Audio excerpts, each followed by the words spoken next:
So what is up, guys? Nick here, helping you to master your technology. In this episode, we're going to take a look at the iOS 14 versus iOS 15 speed test. In 3, 2, 1, we'll begin with a boot up. Now, I'm using the 12 mini and the iPhone 12 because they do house the same exact processor and the same exact RAM. So the performance should show a little bit different if iOS 15 is faster, or if it's the same as 14. It should be pretty fair here. Both of them boot up at about the same time. That's pretty insane, pretty quick on both. Okay guys, so confirming the software on each phone. For the iPhone 12 mini, iOS 14.8, you can see it right there. The upgrade is available to 15, and over here, iOS 15, you're up to date. You can tell by just simply looking at that weather icon. On iOS 15, it's to the right. On iOS 14, it's to the left. So we're gonna go ahead now and just kind of swipe through the operating system to kind of see and show you there's no real change in that. It doesn't get any smoother, it doesn't get any faster. Now, if you do order an iPhone 13 Pro series, you might see a bit smoother scrolling.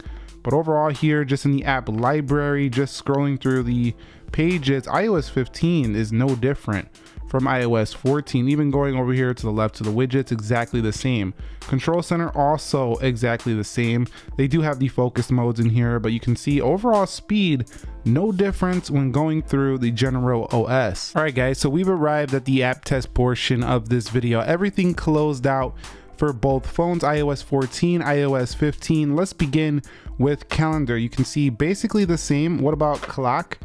That one may be a hair on the right, but pretty similar. We'll go to App Store, and that one's gonna be the iPhone 12, loading that up faster. You can see apps over here on 15. It's telling you what to use. Let's go to Arcade over here, and you'll see pretty similar. The overall experience, I haven't noticed really anything. That's a 12 mini. I haven't really noticed anything in the way of speed. It just seems like the same performance, just new features. We'll go over here to camera, and you'll see that is gonna be iPhone 12. And TV. Some people are saying iPad OS is actually lagging up for them a bit. I noticed that a little bit on the boot up, the initial boot up, but now the iPad OS is doing pretty fine. So let's go over here. We'll go to news, and you'll see pretty similar. Let's open up a similar mag, and you'll see, there you go. So the overall speed, I would say in Apple apps, virtually identical, which is a good thing. You can see the settings pane change a little bit more space. A little bit different looking. We'll go into Best Buy, and here we get into third-party applications. We'll go over here to recent iPhone 13 Pro that I was looking at. You can see 12 mini had that. Again, this is just down the data loading. Basically the same. I'm not seeing any major difference. We'll go to Amazon, and I wish that we would see some major differences, like if they made the animations a little bit faster, that would be nice. But it's not looking like they did so. We'll go in here. We'll go into Groupon, and you'll see it's basically gonna go to the iPhone 12 mini. But again, I've actually did this test before the video, and sometimes the iPhone 12 was opening it, sometimes it was the 12 mini. So again, that could just be down to data speed. We'll go over here into Crossy Road now. And again, both these do run the same chip, and we'll have to do that again because it was loading that pop-up. Both of these are running the same chipset, and they have the same amount of RAM, so they should basically load everything in a similar fashion. That one was to the iPhone 12 mini. We'll go into Dead Trigger 2.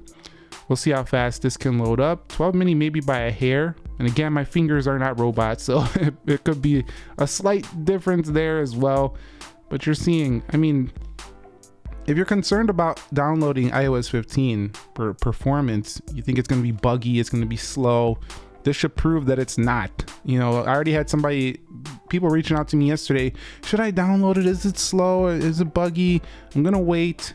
No, it's not. It's running just fine right now. They've had multiple betas to go through to make sure that the official release is not trash. Now, there are some things people want to see it enhanced in 15.1. Just be a little bit patient for that, but looks like the iPhone 12 did win it out here from Mortal Kombat by just by a hair.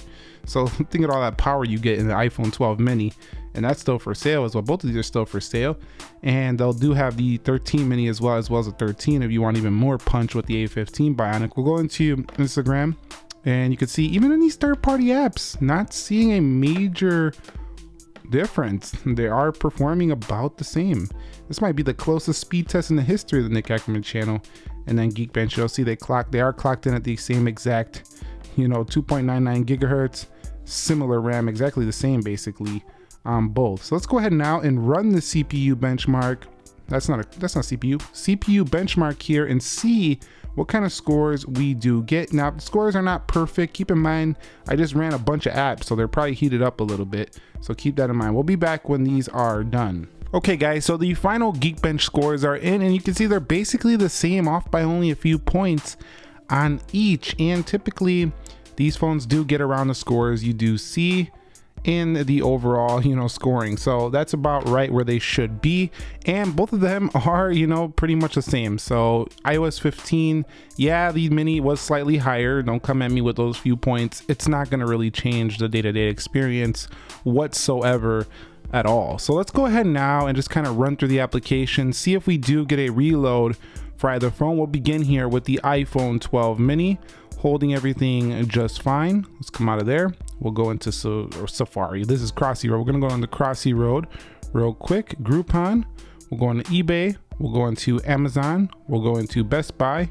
We'll go into settings. We'll go into news, and we'll head up out of there. We'll go into Apple TV. We'll go into camera. We'll go into the weather, App Store. Looks like we started to load up something there in the App Store. Nothing serious. We'll go into calendar. I can't tap today. We'll go into calendar really quickly. Okay guys, so here for the iPhone 12, let's go ahead and run back through these applications to see how this one does perform on the day-to-day. You'll see there's Motor Combat, held it just fine. What about Dead Trigger? Crossy Road, holding that just fine as well. It remembered that we were paused. We'll go into eBay, and how about Amazon, and then Best Buy, and then we'll go into settings, and then about news, and then we'll go into Apple TV, go into camera, we'll go into weather, we'll go into App Store, and we'll go into clock, and we'll go into calendar. So I actually think the 12 is slightly better.